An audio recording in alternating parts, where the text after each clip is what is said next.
What is up, everybody, and welcome to Studio Day Heffrey. This is technically a do-over because I accidentally hit start streaming instead of start recording. So 15 minutes of content that I don't know if it went anywhere, and if it did, congrats if you find it somewhere.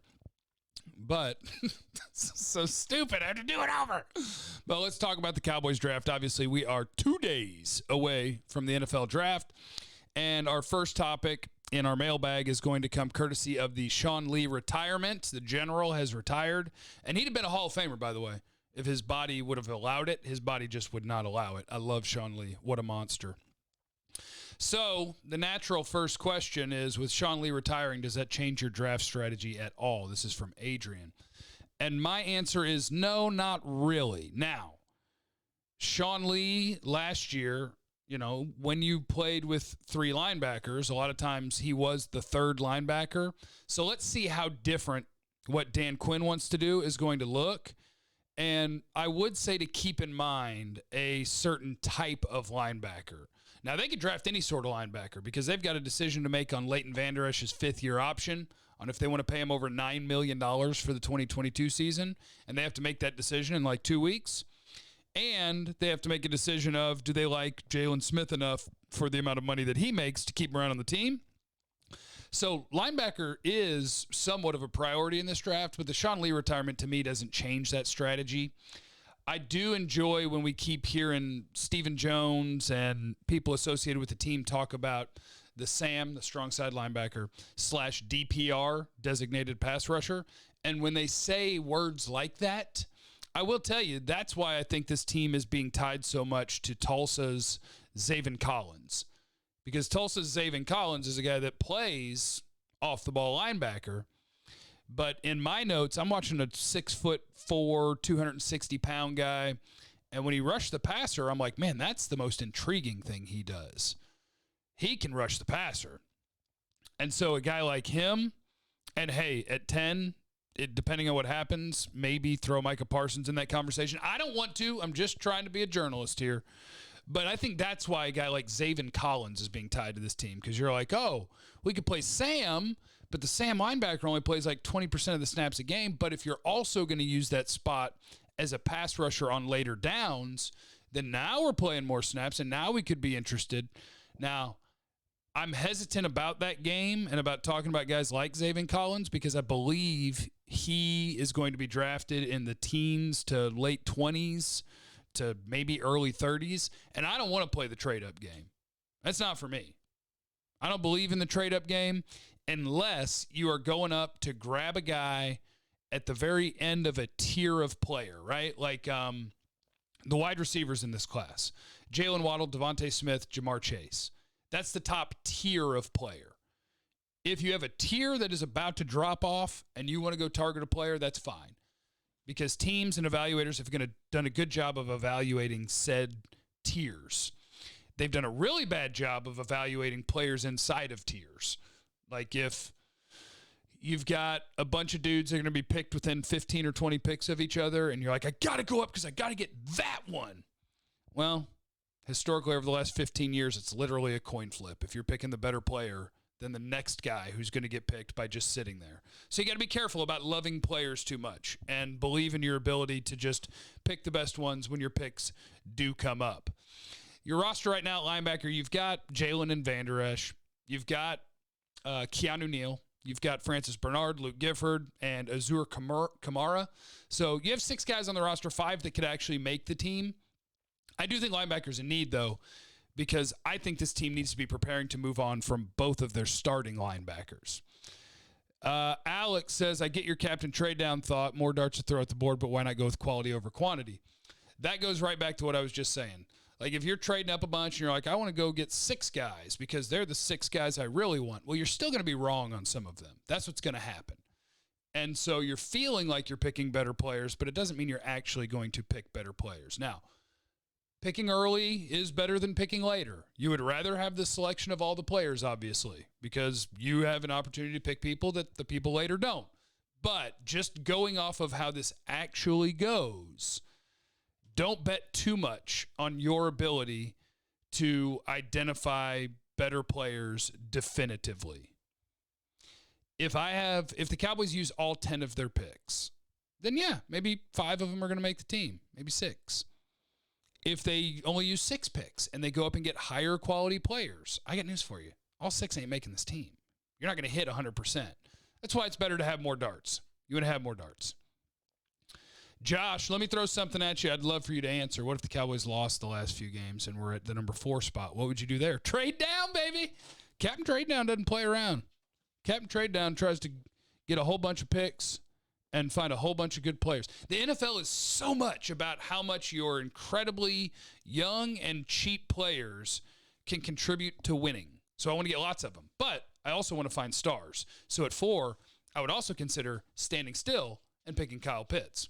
Ain't nothing wrong with that. You can just go ahead and do it. Malachi, would the Dolphins actually take Kyle Pitts at 6, even though they have Gesicki? Yeah.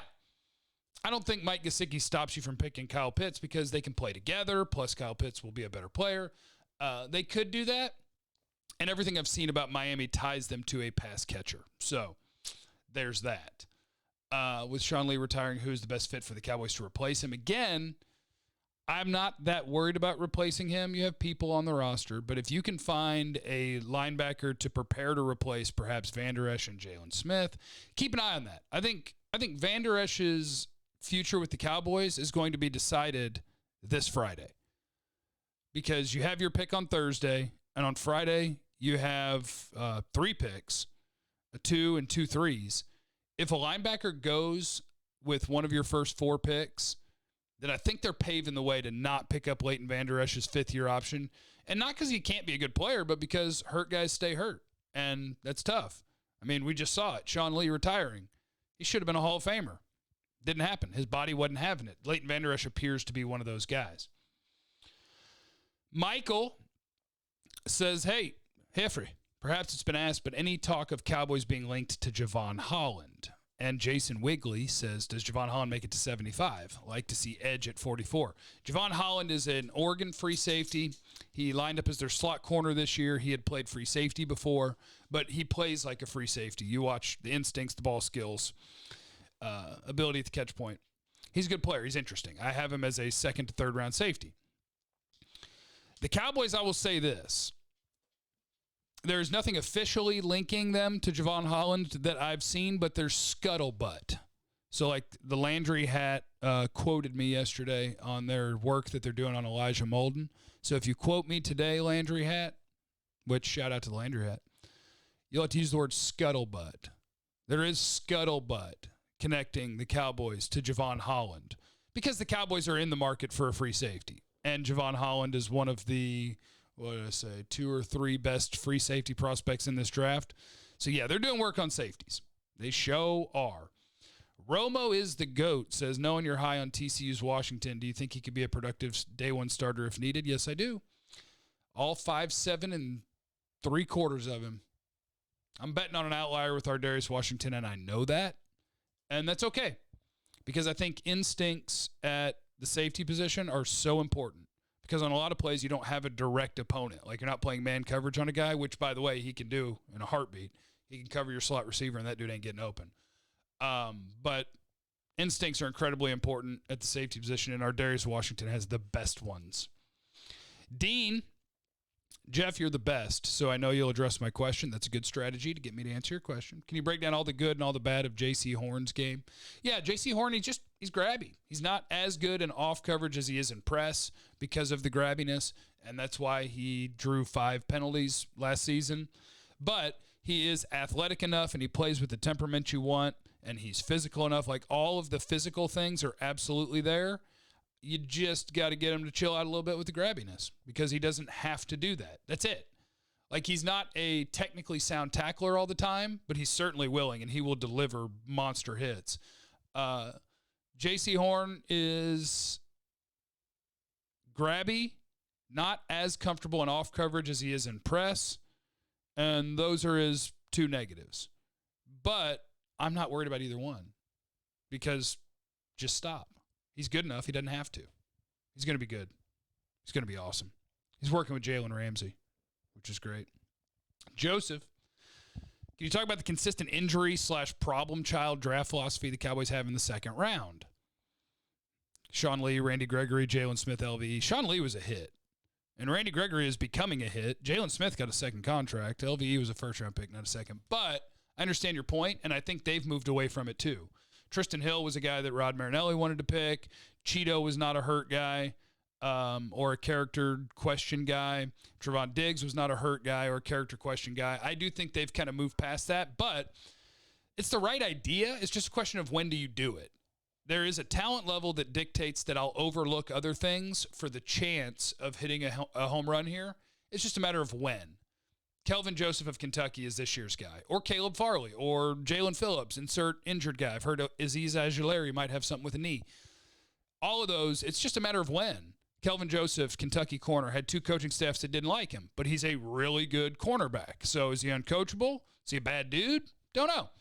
But if you're going to tell me he's going to be available at 75, I don't care. Because it's like, guys, he has maybe first-round tape, and we're in the 3rd round. I'm going to take a shot. It's kind of the way it goes. Corey, does Dallas actually love Rousseau? I'm seeing him in way too many mock drafts to the Cowboys, so maybe. And got to tell you, don't love it. All right, check 1053thefan.com every day. You got to do that. Leave in the comments at youtube.com/Jeff Cavanaugh on this video what you want to hear about tomorrow, as we are 2 days away from the NFL draft, and it is party time. Mash that like button for me if you could. Make sure you're subscribed. Remember, you have no idea what anybody's going through, so be cool to everybody. I love you. Bye.